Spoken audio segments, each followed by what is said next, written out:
আসসালামু আলাইকুম। আমি কে এম রিয়াজুল হাসান, প্রতিষ্ঠাতা ও নির্বাহী পরিচালক বাইট ফাউন্ডেশন।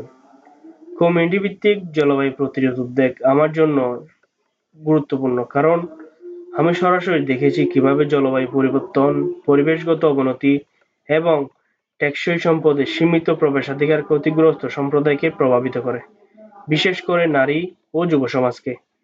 বাইট ফাউন্ডেশনের মাধ্যমে আমি এমন এক বাস্তব সমাধান তৈরি করতে চাই যা সম্প্রদায়কে ক্ষমতায়ন করবে, স্থায়িত্ব প্রতিরোধ ক্ষমতা বাড়াবে এবং একটি অন্তর্ভুক্তিমূলক টেকসই ভবিষ্যৎ গড়বে। আমাদের দল যুব নেতৃত্বাধীন লিঙ্গ সুষম এবং জলবায়ু কর্ম, দুর্যোগ ব্যবস্থাপনা, শিক্ষা ও কমিউনিটি উন্নয়নে অভিজ্ঞ। আমরা কক্সবাজার এবং বাংলাদেশের অন্যান্য অঞ্চলে কার্যক্রম চালানোর দৃঢ় স্থানীয় জ্ঞান রাখি এবং ইতিমধ্যে সম্প্রদায় ভিত্তিক প্রকল্প বাস্তবায়ন করেছি, যা সামাজিক, পরিবেশগত ও জলবায়ু চ্যালেঞ্জ মোকাবেলা করে। এই স্থানীয় দক্ষতা, অভিজ্ঞতা ও উৎসাহ আমাদেরকে কমিউনিটি ভিত্তিক জলবায়ু প্রতিরোধ উদ্যোগ সফল করার জন্য বিশেষভাবে সক্ষম করে।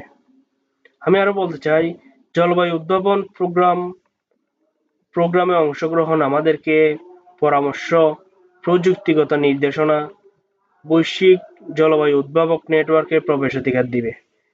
এর মাধ্যমে আমরা আমাদের উদ্যোগগুলোকে সম্প্রসারণ করতে পারবো, পরিমাপযোগ্য প্রভাব ট্র্যাক করতে পারবো এবং পুনর্বীকরণযোগ্য শক্তির সম্প্রসারণ সমাধান করতে পারবো।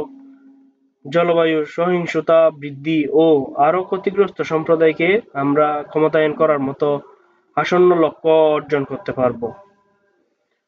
বাইট ফাউন্ডেশনের প্রতি আপনাদের এই বিবেচনার জন্য আপনাদেরকে ধন্যবাদ। আমরা এই প্রোগ্রামের মাধ্যমে টেকসই জলবায়ু সমাধানে অবদান রাখার জন্য প্রস্তুত। ধন্যবাদ।